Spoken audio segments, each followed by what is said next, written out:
Et en fait, je ne pouvais pas respirer sans avoir mal, je ne pouvais pas lever le bras sans avoir mal. En fait, tout mon système nerveux m'a dit: «Merde». Je sais pas si on peut dire merde à la caméra, mais On peut, voilà. on peut. Bah, ça sera merde, hein. On fait. Bienvenue dans Hyper Mental, le podcast dédié à la santé mentale, sans tabou et sans culpabilité. Bonjour Alice. Bonjour. Merci à toi de m'accueillir chez toi aujourd'hui et pour parler de ta santé mentale. Mmh. Donc des thématiques assez profondes pour toi. Donc burn-out, diagnostic d'atypicité, Mmh. dépression et victoire. Pour l'instant? Alors, est-ce que tu pourrais te présenter rapidement, expliquer qui tu es, ton parcours, Ouais. quel âge tu as, etc. OK. Alors, donc je m'appelle Alix, comme ça va certainement être marqué quelque part autour, de la vidéo. Un peu. Je suis actuellement, coach en management et gestion de projet, c'est-à-dire que j'accompagne des équipes, à bien vivre leur travail, on va dire. Donc, ça passe. De quel point de vue? Alors, ça va être, d'un point de vue process, organisation, gestion des conflits quand il y en a. C'est très centré autour de la communication interpersonnelle, communication avec, le management, les collègues, donc ça va être, beaucoup de, comment dire? Fluidifier, Mmh. les process, et la communication en général. Facilitatrice. Clairement de la facilité. Voilà, exactement, avec beaucoup d'humour parce qu'il faut. Parce que ça marche bien et que Mmh. surtout que de mémoire tu es dans la tech. Oui, Oh oui, la tech effectivement, c'est plutôt des environnements où il faut beaucoup rire il vaut mieux. et que ça passe mieux. Et puis même en général, on passe quand même, 8, 9 heures, Ouais. 10 heures, de notre vie, par jour au travail, donc autant que ça soit un peu fun, quoi. 10 heures normalement en tant qu'RH, voilà. En commentaire, hein? Voilà, voilà. On va pas On déborder là-dessus. juge pas, on ne juge pas. Donc voilà, actuellement c'est mon métier. Donc je suis dans une petite société de services qui s'appelle Emicen, ça tombe bien, qu'on parle de santé mentale parce qu'on a tous, plus ou moins vécu des burn-out. On sait ce qu'on veut pas, donc on est, ensemble, on est 8, à avoir de super relations, et ça se passe extrêmement bien. Vous êtes une équipe du même âge à peu près? Alors pas forcément, il y a une plus junior que nous qui a 26 ans, et on va avoir, 2 plus seniors qui ont dépassé la cinquantaine, dont un de mes anciens managers. J'ai recruté. Voilà, voilà. Ça pourrait faire l'objet d'un autre podcast. Comment recruter son manager? Voilà, voilà. Bah, c'est lui qui m'a récupérée, quand je suis sortie au chausse-pied du burn-out que j'ai fait, OK. 1er burn-out professionnel. Donc, c'est une personne en or et que j'ai eu de la chance de rencontrer, d'avoir maintenant dans la société. Et c'est quelqu'un avec qui tu travaillais dans l'entreprise où tu avais pu faire ton burn-out? Oui, oui, oui. Alors, je l'avais, vu de loin en loin quand je suis rentrée dans cette société D'accord. et j'ai eu mon arrêt, burn-out assez long et en sortir de ça, je ne voyais pas de revenir dans la même équipe. Voilà, Pas plus mal des fois. exactement. Un changement radical et en gros, il m'a dit: «Bah, tiens, OK». Trop bien. Voilà, Donc voilà. pendant ton arrêt, lui, il a changé de structure et après, il va plus te récupérer. C'est ça. Sur un poste similaire du coup? Alors, oui et non. C'est-à-dire que quand je suis rentrée dans mon ancienne société, j'étais, chargée de communication, d'animation de communauté, de gestion de projet autour de l'agilité. Donc OK. l'agilité, Toujours dans la tech? toujours dans la tech, hein, c'est une grosse boîte, IT, du sud de la France que nous nommerons pas. Non, pas éviter. Et donc voilà, c'était communication, agilité. Donc l'agilité, c'est, une gestion de projet très collaborative. D'accord. J'ai résumé, des grandes lignes, hein, parce qu'on va pas rentrer dans le détail et voilà, petit à petit, je suis arrivée dans des environnements qui étaient pas forcément, faciles. Je ne savais pas que j'étais enfin, je savais que j'étais différente, je n'avais pas de diagnostic de neuroatypique. Donc bah, voilà, je suis arrivée dans une équipe où c'était pas facile pour moi. Et là, tu avais quel âge? Pour un peu recontextualiser pour, ceux qui nous écoutent. J'avais le moment où j'ai fait mon burn-out, je crois que j'étais en arrêt d'ordre quand j'ai fêté mes 30 ans. OK. Donc là, actuellement, j'en ai 37. 7. Il avait pas l'air sûr. Non, je suis jamais, le temps qui passe, tout ça, c'est bizarre. Là, on peut faire une aparté. C'est souvent le cas sur les profils neuroatypiques que je rencontre, que à chaque fois, je demande l'âge et on me dit attends, je sais plus.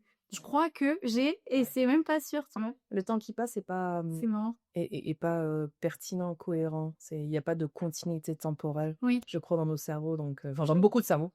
Oui, ça, oui. Voilà. Mais de manière globale, mais j'ai l'impression que c'est quand même beaucoup plus appuyé sur les neuroatypiques. C'est un sujet que j'ai pas du tout creusé, mais qui pourrait être intéressant, tu vois, avec Avril, par exemple. Oui. Sur Ah ouais, tout à fait. la partie neuro, ça pourrait être intéressant, tu vois. Voilà. Petite idée. Avril, c'était un appel du pied. Très subtil. Je vais lui envoyer le podcast. Si jamais. On sait jamais, hein. Mais voilà, oui, le burn-out dont je l'ai fait, j'avais 30 ans. Le premier. Le premier.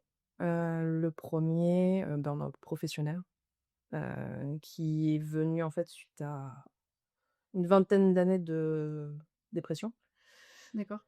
que je ne savais pas être en dépression. Tu pensais que tu n'étais pas en dépression? Ah, j'étais pas consciente de Pas mon consciente, état. d'accord. J'étais alors dans le déni certainement. J'étais dans le déni du burn-out. Bah, de toute manière, c'est une des phases du burn-out. Tu es dans le déni quand même pendant un certain temps, jusqu'à ce que le mur soit non pas sur ton nez, mais dans ton nez. Que le corps t'empêche. Ah, c'était littéralement ça. Oui, souvent c'est ça. On reste volontairement ou pas dans le déni. Et après, le mur. Ah bah, moi, j'ai creusé dans les ressources de mon corps très très loin, jusqu'à ce que mon dos me dise non, en fait, tu vas arrêter de bouger. Voilà. Donc rester couché un matin, impossible de te lever. Ah, en fait, c'est ridicule. J'ai éternué sur mon canapé, j'ai été foudroyée. Mais quand je te dis foudroyée, c'est des pieds à la tête. J'ai jamais eu une douleur comme ça. Oh là. Et en fait, je ne pouvais pas respirer sans avoir mal, je ne pouvais pas lever le bras sans avoir mal. En fait, tout mon système nerveux m'a dit merde. Je sais pas si on peut dire merde à la caméra, mais On peut. voilà. On peut. Bah, ça sera merde. On fait. Il m'a dit merde. Et on est allé rapidement. J'ai toujours eu des problèmes de dos depuis que je suis adolescente, donc je sais gérer. Mais là, je plaisante. C'était plus possible. Ah non, là, c'était au-delà de tout. Et ça faisait déjà quelques mois que des amis me disaient Alix, arrêtez de tirer sur la corde. Alix, arrêtez de tirer sur la corde. Donc autour de toi, tout le monde s'y rendait compte, plus ou moins, oui, pas forcément toi. Exactement, c'est-à-dire que j'avais déjà fait des ulcères, on passe les douleurs dorsales diverses et variées depuis tout ça. Ah oui, tu as un passif en santé, enfin du moins sur la partie corporelle qui est assez conséquent. Oui, quand je disais j'ai creusé dans mes réserves corporelles, c'est pas une blague. Je pense que j'ai littéralement creusé vu que j'ai des trous dans l'estomac maintenant. Ah oui, dû aux ulcères. Qui sont guéris maintenant ou pas? Enfin, je sais pas si là j'ai. Alors, normalement, oui. D'accord. Je pense que ça s'est guéri. Là, ça fait 1 an et demi que je suis à nouveau pleine d'ulcères. Voilà. Donc, c'est cette décompensation à partir du moment où mon corps m'a dit stop, où c'était... ouais. Le terme décompensation, en fait, est tellement pertinent quand t'es dedans. Ok, Il y a tout qui explose. Pour revenir un tout petit peu en arrière sur ce que tu disais que tu as eu pendant une vingtaine d'années de la dépression et arrivé à tes 30 ans, donc, tu as eu ce fameux mur qui est donc sur la partie pro, même si on s'est écrivain, c'est les deux. C'est un ensemble. Voilà, c'est un ensemble sur l'environnement. Et ce fameux mur t'a empêché d'aller plus loin. Et donc, c'est là où qu'on a commencé à pouvoir te diagnostiquer cette fameuse dépression. Comment ça s'est passé? De comprendre que finalement, il s'est passé 20 ans où c'était pas toi?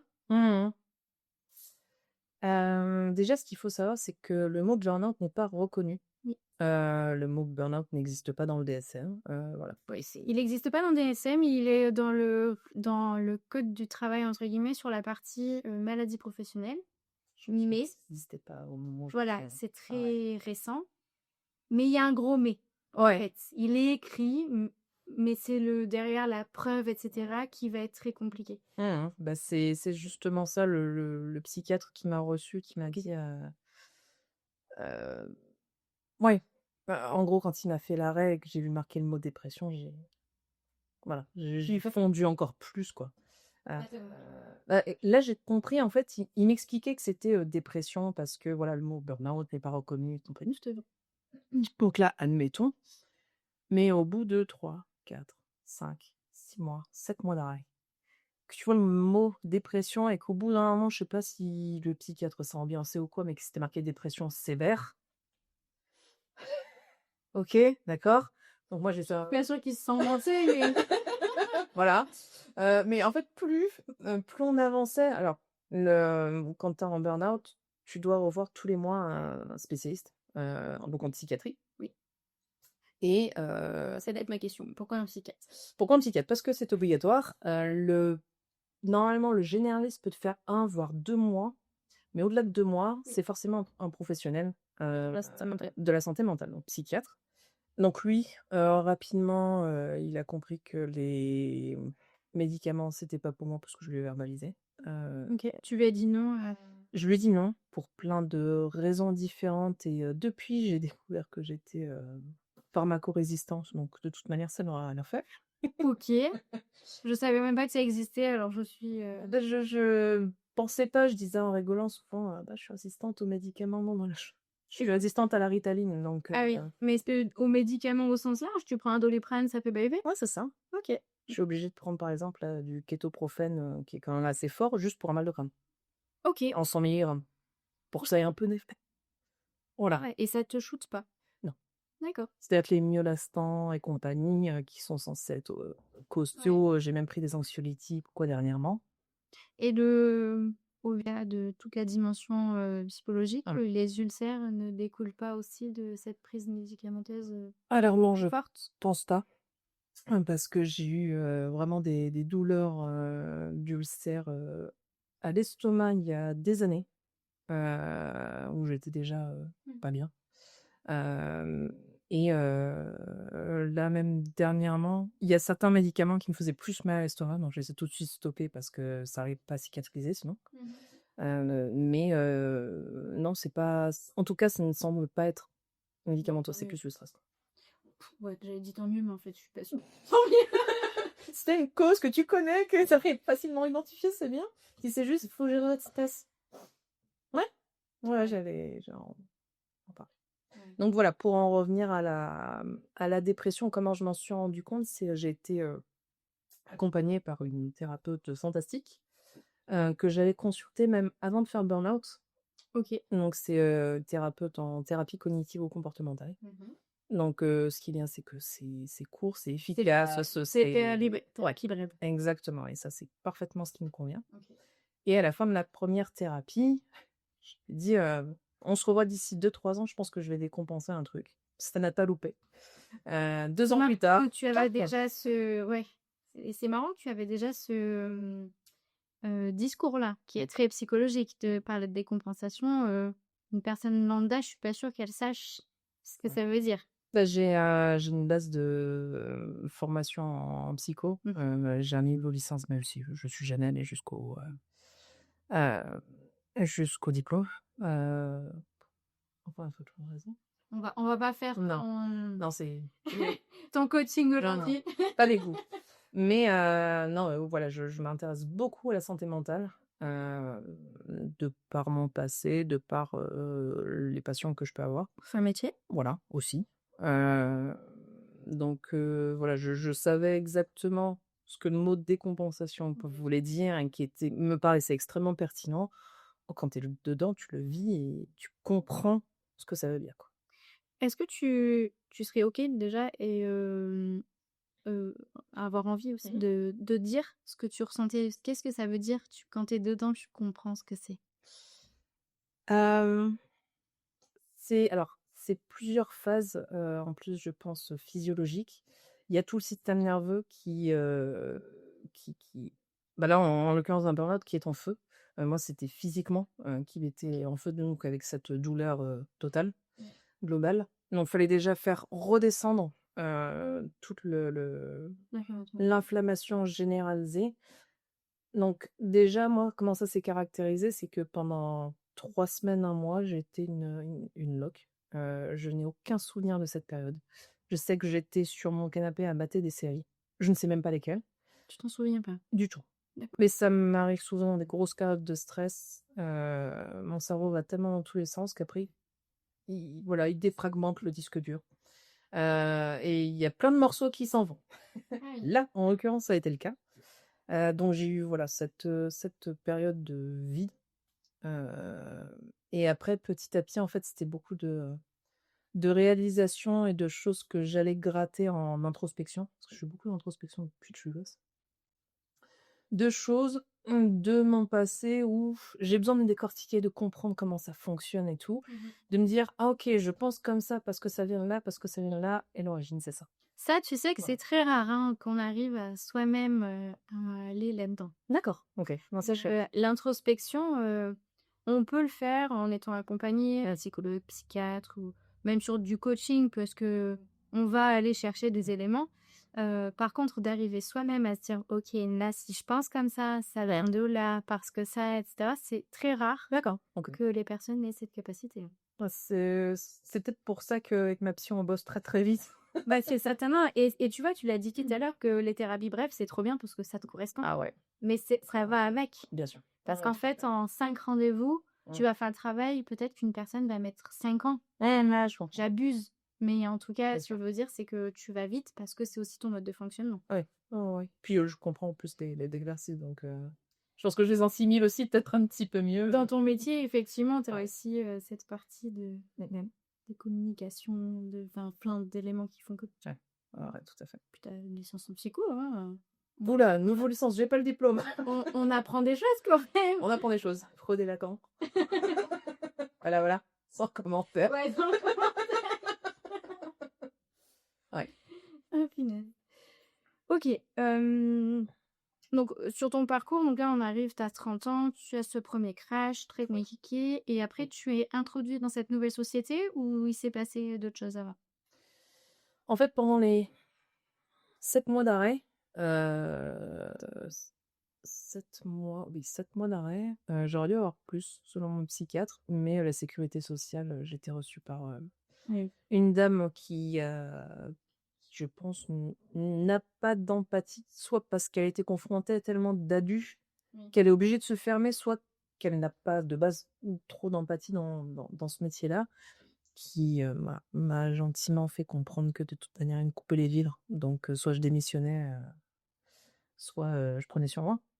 Et en fait, ça aurait pu t'ouvrir à des droits, chômage, ce genre de choses pour licenciement ou... Alors j'allais pas être, licenciée, c'est juste que, j'avais plus du tout d'indemnité. Déjà qu'au bout d'1 mois, en fait, on passe à 80 d'indemnité, puis après on passe à 50 ou 60 d'indemnité et après, on te dit: «Bah, merci, au revoir». Mmh. OK, très bien. Et en fait, durant toute cette période, moi, j'avais commencé le travail thérapeutique, donc avec ma psy en TCC, que j'avais vu, comme je disais, une première fois, 2 ans avant là. Donc on avait repris, parce que j'ai été, totalement en confiance, puis tu pas à refaire tout le background historique, donc c'est ça qui est bien. Oui, Heu, c'est bien de trouver quelqu'un exactement. avec qui ça marche, quoi. Exactement. Et en fait, c'est durant cette période-là où le psychiatre et la psychothérapeute qui ne se connaissaient pas se sont passés le mot la même semaine pour dire: «Mais tu es HPI, tu le savais pas?» Avec un étonnement, mais... Ah mais complet. Pour eux, c'était évident. Ah oui, J'ai d'accord. bah non les gars. Mais ça vaut de bien d'avoir... Mais enfin, comment j'aurais pu m'en douter? Je suis pas psychiatre. Voilà, et les 2 se sont passés, moi je te dis, la même semaine. Alors ça, c'est, déjà très drôle comme tu l'amènes, mais c'est hyper intéressant, je trouve. Comment tu as vécu, bah, de te prendre ça de 2 professionnels différents? Parce que tu as un médecin et un psychiatre psychologue, pardon, qui n'est pas médecin. Le résultat étant la même, donc là, le doute, est très, léger. Ah non, le doute, il était là, hein. Ah oui, oui, non. Je suis sûre qu'il est encore là même, hein. Te concernant, mais pas les concernant. Ah oui, non. Eux, n'avaient pas de doute Ah sur aucun. ce diagnostic. Aucun du tout. Donc toi, en doute, OK. Ouais. Comment tu le vis?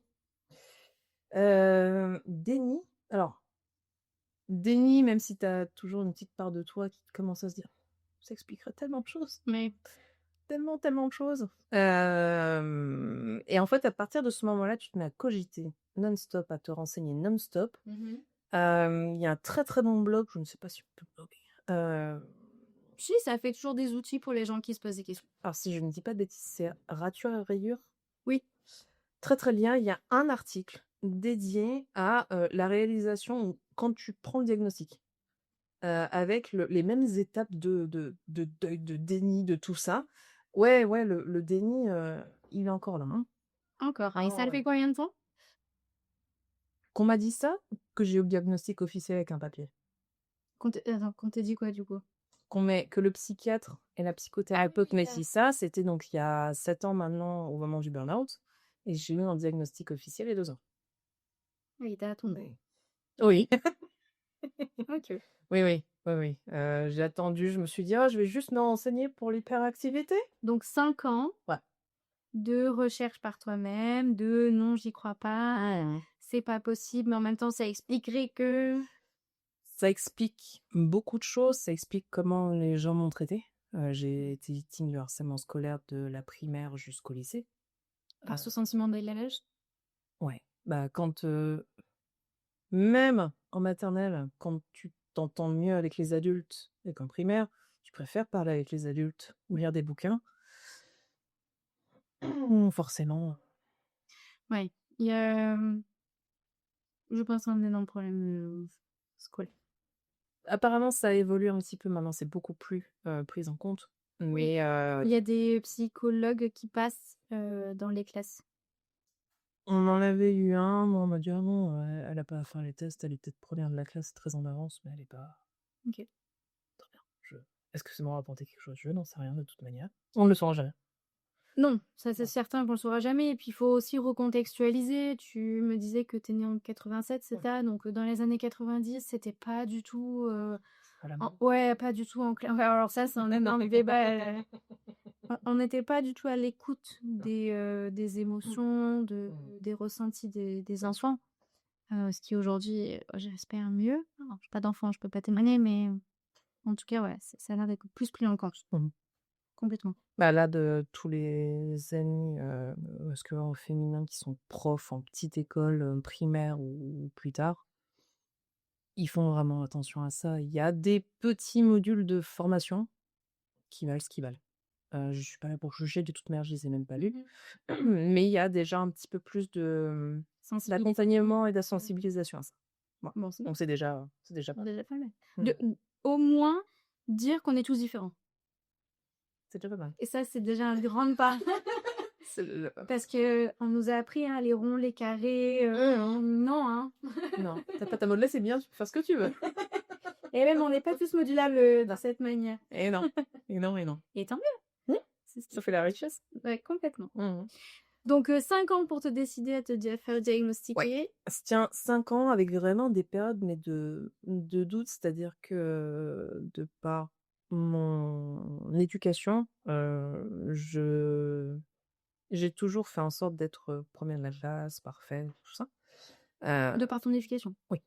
Et pour moi, ça allait de soi d'avoir de bons résultats. Mais en même temps, quand j'avais bons résultats sans travailler, bah, je me disais: «Ah bah, c'est un coup de chance quoi», un gros syndrome de l'imposteur qui était présent. Donc forcément, tu as un diagnostic avec tout le côté, comment dire?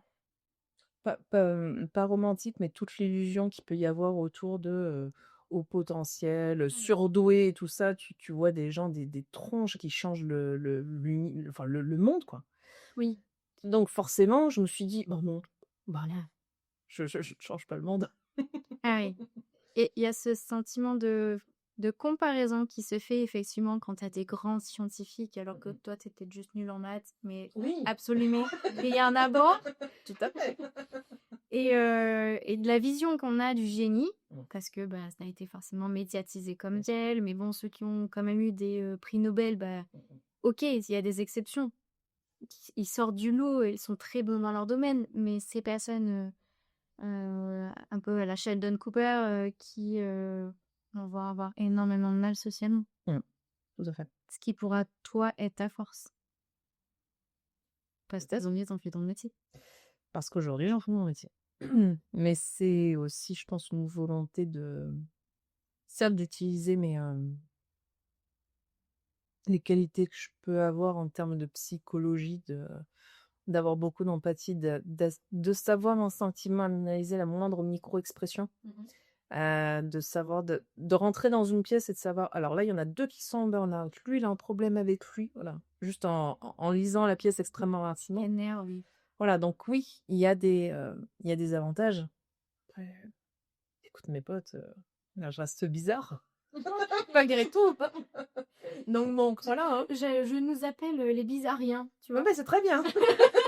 C'est très bien, Je voilà. trouve que ça englobe pas mal Ouais. le Complètement. pas du tout péjoratif, Non. constat, parce que moi j'aime bien ce côté décalé. Par rapport à ce que tu disais juste avant, donc le diagnostic, tu as mis 5 ans et donc ce diagnostic, c'est ça, HPI? Oui.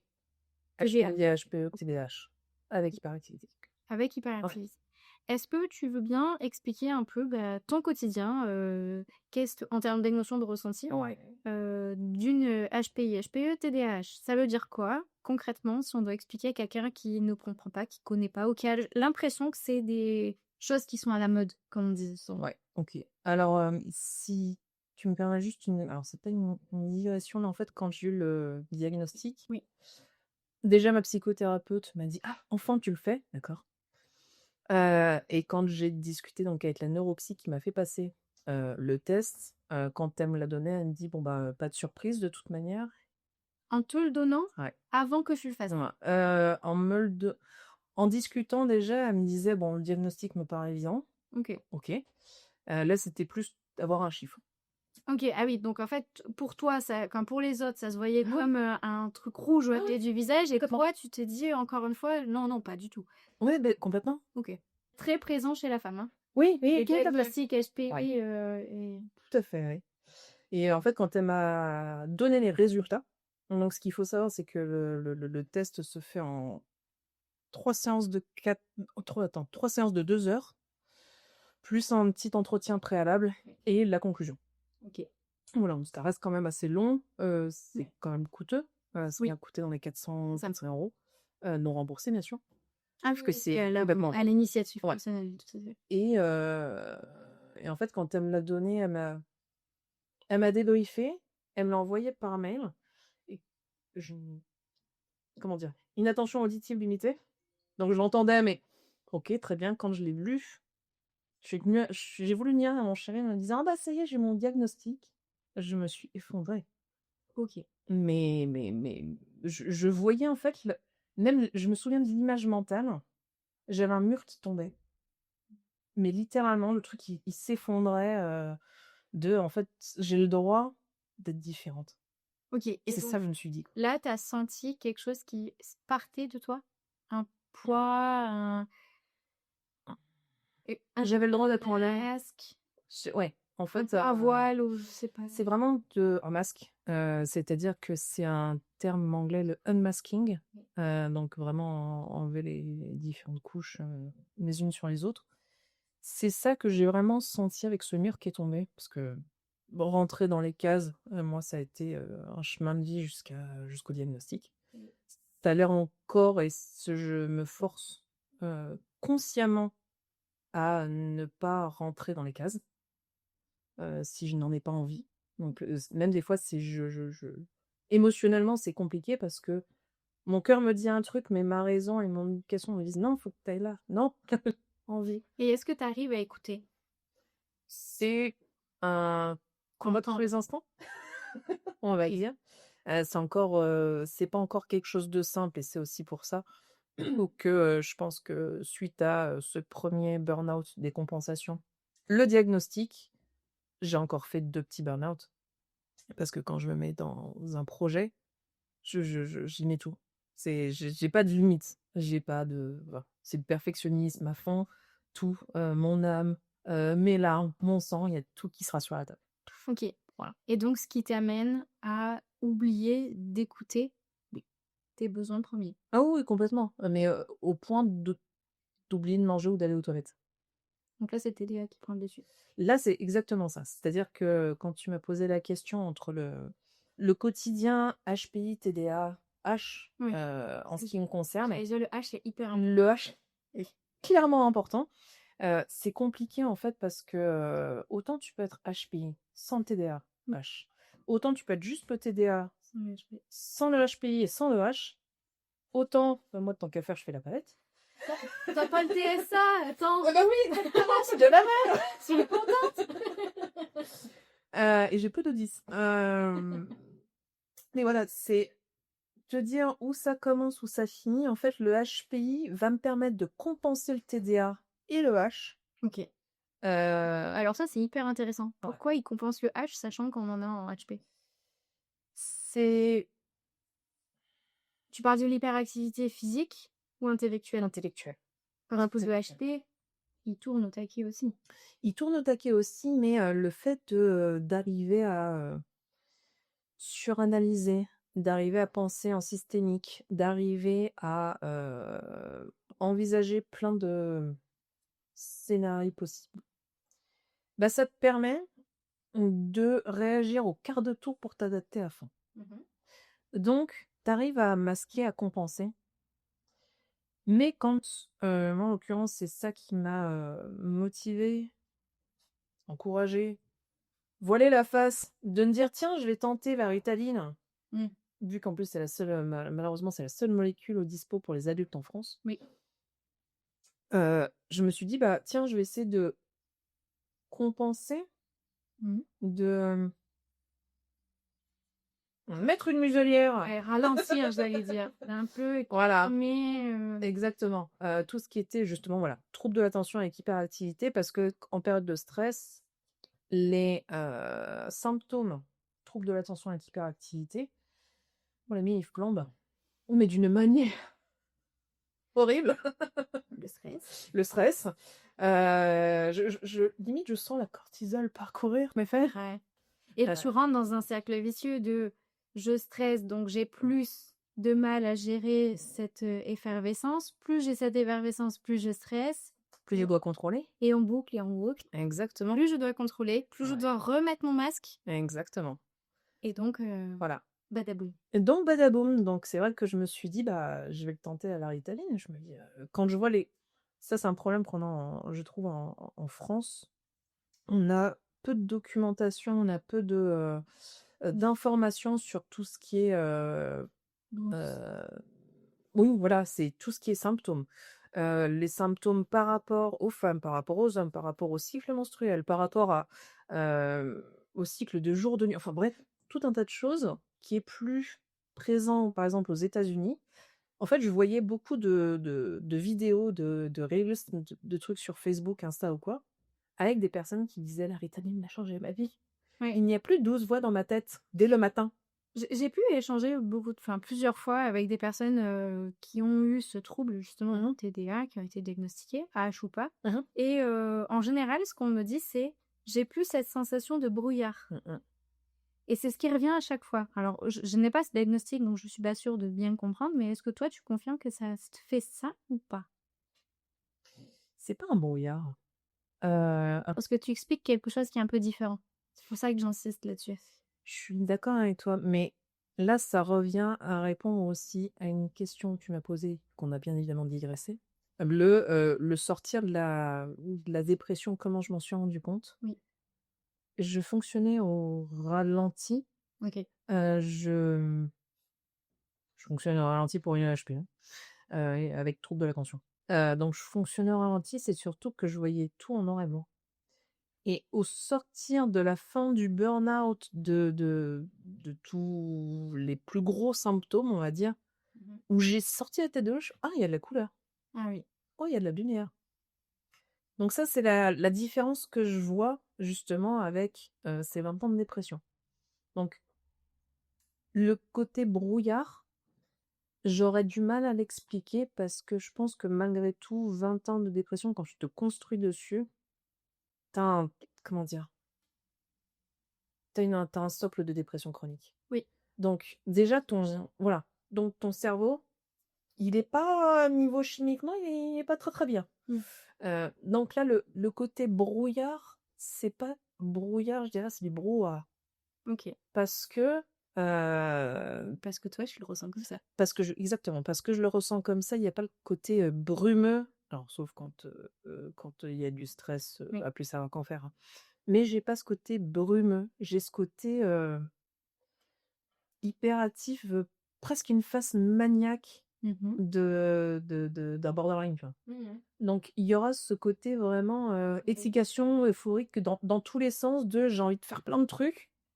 Ça dépendra du cycle, de mon humeur, Mmh. de si j'ai faim ou pas, de si je suis fatiguée ou pas. Ça dépendra bien évidemment de tout ça. Ah, après tu mets le doigt sur quelque chose qui est hyper intéressant, pour échanger avec beaucoup de neuroatypiques Mmh mh. sur divers, atypies. Mmh mh. Le cycle menstruel des femmes a un impact, mais dingue. Oui. Tu expliques qu'en fonction de où tu en es, tu vas avoir plus ou moins de facilité à caler les choses et cetera et au contraire quand, tu vas être sur une phase, je vais plus avoir les noms des phases, du cycle, mais quand, Mmh. tu es, à l'approche d'un nouveau cycle, Mmh. là c'est dur. Oui. C'est très, très difficile et c'est quelque chose sur quoi il faut vraiment avoir confiance Mmh. quand on est, diagnostiqué HP, TDA et cetera. Mmh. Parce que ça va avoir un impact dans notre quotidien et surtout sur nos phases de down Ouais. qui arrivent très facilement. Mmh mh. Ouais, je suis d'accord. Et dans ces phases de down, je sais pas si toi ça te le fait, je vais parler pour moi, Bien sûr. mais c'est des phases où, j'ai l'impression que dans la vie, il y a plus rien qui va, Mmh. alors que pas du tout. J'ai rien changé en fait. Ah ouais. Et à l'inverse, sur les phases où je me sens, un peu comme tu expliquais, euphorique et cetera, j'ai l'impression que je peux construire un immeuble à moi toute seule, sans demander de l'aide à quelqu'un, quoi, hein. Mais ça joue. Ah ouais, ouais, complètement, ça joue et en plus de ce que j'ai, outre le cycle, hem, menstruel classique Oui. qu'on va parler chez les femmes, il y a, des comorbidités assez, fortes et prouvées, je crois en plus scientifiquement de, syndrome des ovaires polykystiques, Oui. qui va jouer également sur tout ce OK. qui est, sur tout ce qui est hormones, chez les femmes. Tu vas avoir, voilà, ce genre en fait de petites choses tant qu'à faire qui se rajoutent, hein, parce qu'on n'en a jamais assez, on va jouer un jeu des 7 familles. L'endométriose. Exactement. Donc on va avoir, des impacts supplémentaires, simplement en comorbidité. Complètement. Donc on va se retrouver avec des cocktails détonnants Ouais. et c'est ça qui est, je pense, en plus compliqué. C'est-à-dire que, naturellement, l'être humain a besoin de se rassurer en disant qu'il appartient à un groupe, à une case, à ce que tu veux, tel que tu le définis. Complètement. Déjà que en tant que neuroatypique, tu te sens différent. Tu as un diagnostic, tu te dis: «Oh, il y a des gens comme moi, Ouais. trop Mais bien, trop bien!» Et tu vas aller parler avec eux et en effet, tu vas avoir des trucs, hem, des manières de penser, des idées, des focus, voilà, ce que tu veux, identiques et rapidement, malgré tout, ça va diverger sur des choses sur lesquelles tu vas même pas arriver à te comprendre parce que tu vas avoir encore des choses qui vont partir en sucette de, voilà, bah, un neuro atypique homme, une neuroatypique femme. Il y a des trucs qu'ils comprendront pas, comme nous on comprendra pas. Mais que c'est ça. Donc Mais là, tu es sur, aussi la dimension homme-femme ou même, Mmh. chaque individu est différent à son mode de fonctionnement et à son environnement. Donc évidemment, quand tu viens rajouter un bon petit cocktail, explosif, de tout ça, c'est très compliqué à gérer. Mmh.